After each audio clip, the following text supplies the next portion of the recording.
სახელითა მამისათა, დაძისათა და სულისა წმინდისათა. ამინ. ჩვენთან არის ღმერთი. დიდება და მადლობა ღმერთს დღევანდელი დღისათვის. მოგილოცავთ.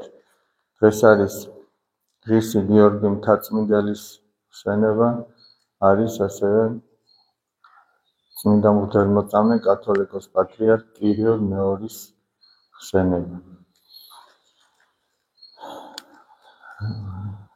სხვა ყველა დანარჩენ ამ აქთან და ვაწლთან ერთად წმინდა გიორგი მთაწმინდელის ძალიან დიდი დამსახურებაა ის, რომ ჩვენ ახლა სახარებას, რასაც ვკითხულობთ, სწორედ მისი ნათარგმნი არის ბერძნულიდან ქართულ ენაზე. ეფთიმე და გიორგი მთაწმინდელების ნათარგმნი. ძალიან დიდი ღვაწლი მიუძღვის ქართველი ერის საქართველოს ეკლესიის წინაშე, ასევე პატრიარქ კირილ მეორის. და განწყობა როგორი ჰქონდა, როდესაც გადასახლებიდან დაბრუნდა ავტოკეფალია, როდესაც აღდგა პირველი პატრიარქი სწორედ კათოლიკოს პატრიარქი კირილ მეორე იყო. შემდგომში მარტყოფის მონასტერში მოკლეს და დააბრალეს, რომ თითქოს თავი მოიკლა, მაგრამ როგორც ცნობილი გამოთქმა, ტყუილს მოკლე ფეხები აქვსო, ესე იგი. ესეთი რაღაცები იქნა აღმოჩენილი, რომ შეუძლებელია, რომ თავი მოეკლა, ესე იგი. იარაღი ჩაკეტილ მდგომარეობაში იდო და თითქოს გამოდის, რომ რა ადამიანმა თავი მოიკლა და შემდეგ ჩაკეტა ეს იარაღი.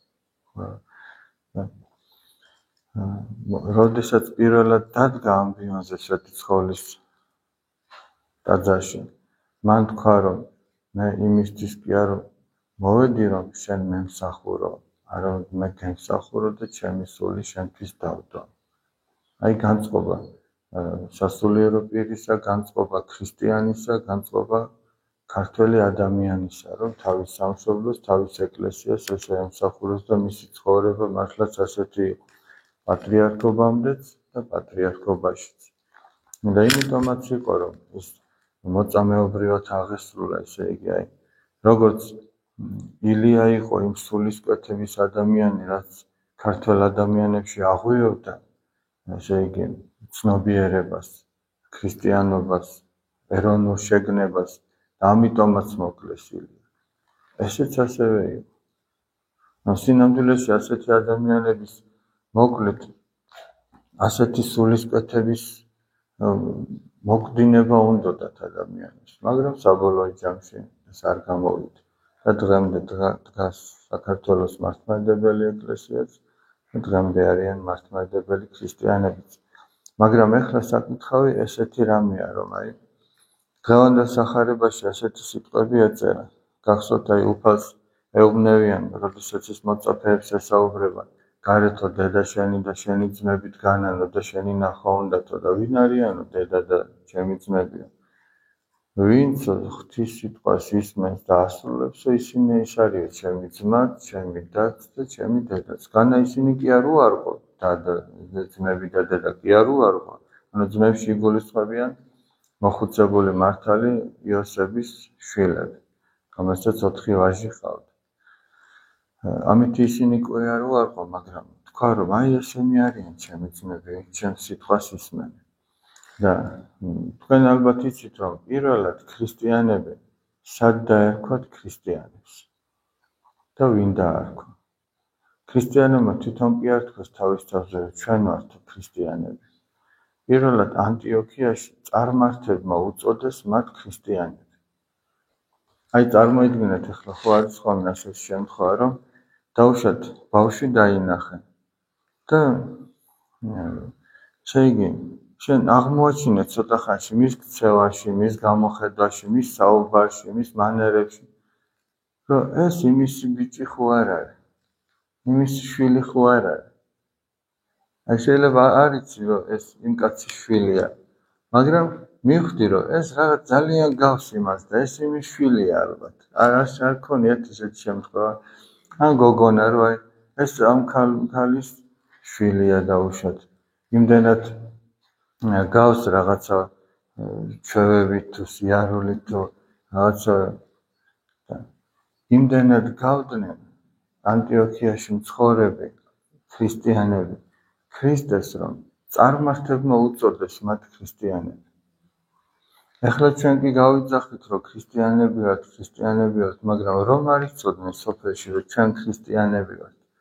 ჩვენს ქცევაში ქრისტეს თვისებებს აღმოაჩენდნენ. აი ეგ არის მთავარი შეკითხვა საკუთარი თავის მიმართ, რომ არ იციან რომ ჩვენ ქრისტიანები ვართ, რომ მართლმადიდებლები მონათლულები ვართ. უბრალოდ ჩვენი საქციელებიდან, ჩვენი შემხედვარებით მიხვდებოდნენ რომ ჩვენ მართლაც ქრისტეს მიმდევრები ვართ. აი მაგალითად თუ რაღაც უსიამოვნება რა გვირჩევნია ჩვენ ვაჯობოთ სიტყვით თუ პაექრობაში თუ ჩვენ დავთმოთ. რითი მიხვდებოდნენ რომ ქრისტიანები ვართ. აი რაღაცნაირად რომ დავჯობნიდით ადამიანს და მიწასთან გავასწორებდით, მისი სურვილიც გვაქვს ხოლმე, ძალიან შემთხვევით კი არ. აქ შეიძლება ადამიანმა ჩუმად თქვას თავის სახელი, მაგრამ ვინც ის სახში როგორ ბობოქრობს რაღაცა მეზობლებთან თუ ოჯახის წევრებთან. ხო, შეიძლება სულაც არ ხდება ესე, მაგრამ ისევ ამბობს ზოგადად. და როდესაც რაღაცა უსიამოვნება ხდება ადამიანებთან, რა გვაქვს ჩვენ, ესე იგი პრიორიტეტი, ესე რომ ვთქვათ, ამ წუთის სოფლის დღევანდელი ტერმინი. რა არის ჩვენთვის, რომ ჩვენი გამარჯვებული ვიყოთ ფიზიკურად, ხორციელად, თუ გვირჩევნია რომ ჩვენ დავრჩეთ ნაწყენი და დაზარალებული, ოღონდაც არავის არ ვავნოთ არაფერი, არავის არ გვაწყენინოთ.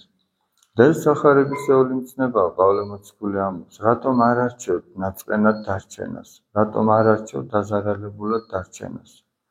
და ქრისტიანი სწორედ ის არის და იმაში გამოჩნდებოდა მისი ქრისტესადმი ბაძვა, რომ თვითონ მოითმენდა დარჩებოდა შეურაცხყოფილი, დაზარალებული ნაწყენი, ოღონდაც თვითონ არ ეწყენინებინა არავისთვის.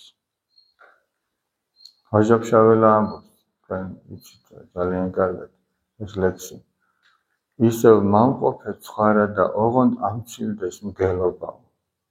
და ქრისტიანის დამოკიდებულება ეგ არის, რომ ცხარი უნდა იყოს, ცხრის ფარაში, ქრისტეს ფარაში უნდა იყოს, თუ გინდა რომ ქრისტიანი იყო. ქრისტე განაასიარეებულა, მე გაგზავნით როგორც ცხვრებს გელთა შორის, თავის მოწაფეებს ეუბნება, როდესაც წარმართებთან აგზავნის. ამიტომ აი ჩვენ უნდა დავუსვათ ჩვენს თავს შეკითხვა, რომ არავინ არ იცოდეს, რომ ჩვენ ქრისტიანები ვართ. მიგვამსგავსებდნენ ქრისტეს, თუ ვერ მიგვამსგავსებდნენ.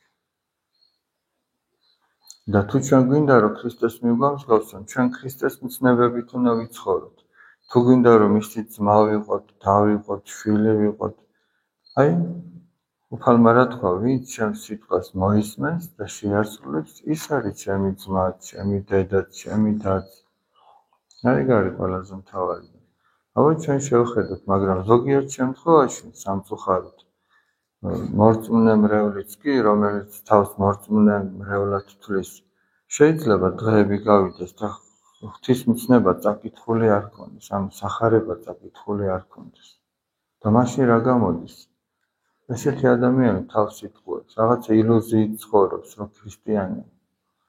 ქრისტიანი ის არის, ვინც წაიკითხავს და არა მარტო იმისთვის წაიკითხავს, რომ წაკითხული აქვს იმ დღეს, არამედ წაიკითხავს იმისთვის, რომ ეს შეასრულოს, ცხოვრებაში, იმ ყოველდღიურ ყოფაში შეასრულოს. ჯერ წაიკითხავს, რომ გაიაზროს, ეს რას ნიშნავს, მე რაც ამოვიკითხე ახლა, ჩემ ცხოვრებასთან რა კავშირია. თუ ჩვენ რამე წავიკითხეთ და ჩვენს ცხოვრებასთან ვერ დავაკავშირებთ, მაშინ რა აზრია? აი, ის ჩვენ გვაჩვენებს მიმართულებას. ახლა წარმოიდგინეთ, ხომ არის, რომ აი ეგრეთ წოდებულ Google-ის საძიებო რუკები რო არის. ხო, რაღაც არის მიმართულებას აიწახვიდეთ, დავუშვათ ჩაწერე, რომ აი ქერეში ხო ვართ ახლა ქერედან, მიდიხარ დავუშვათ ტიზნიში უნდა ჩახვიდე. ჩაწერე იქ და ხედავ, რომ იქ სულ სხვა რაღაცები ხატია. ვერ აკავშირებ ვერ ჩვენ სოფლის გზებთან, ვერ ჩვენ სოფელს. ვერ აკავშირებ სულ სხვა რაღაცა, ესე იგი შენ არ გამოგადგენ. იმიტომ ამბობ, რომ ღვთისმცნება ჩვენს ცხოვრებასთან თუ არ დავაკავშირეთ, თუ არ გავიგებთ ის ჩვენს ცხოვრებაში როგორ აისახება, როგორ უნდა გამოვლინდეს ჩვენ საქციელებში თუ სიტყვა-პასუხში თუ ფიქრებში, მაშინ ის ჩვენ არაფერს არ გვარგებს. ჩვენ იმას იმიტომ ვკითხულობთ, რომ მან ჩვენ უნდა შევცვალოს, ჩვენი ცხოვრების წესი უნდა შეცვალოს. ეგ არის ყველაზე მთავარი. იმიტომაც ამბობს მოციქული პავლე, რომ რჯულის მსმენელნი კი არ გადარჩებიანი, არამედ აღმასრულებელი. შეიძლება ეხლა ჩვენ ყველა წირვაზე სახარებას ვისმენთ, მაგრამ ვერც კი გავიგეთ რა მოვისმინეთ. ან თუ გავიგეთ, ეგ რას ნიშნავს არ ვიცით და ჩვენ ცხოვრებასთან რა კავშირში არ ვიცით. იცი რატო არ ვიცით? იმიტომ რომ არ ვეძებთ, რომ გავიგოთ ის რას ნიშნავს. კი ბატონო, აი ახლა ჩვენ რაც წავიკითხეთ წირვის დროს. მღვდელი ასე თუ ისე ცდილობს, რომ დაგვანახოს ის ჩვენ ცხოვრებასთან რა კავშირში.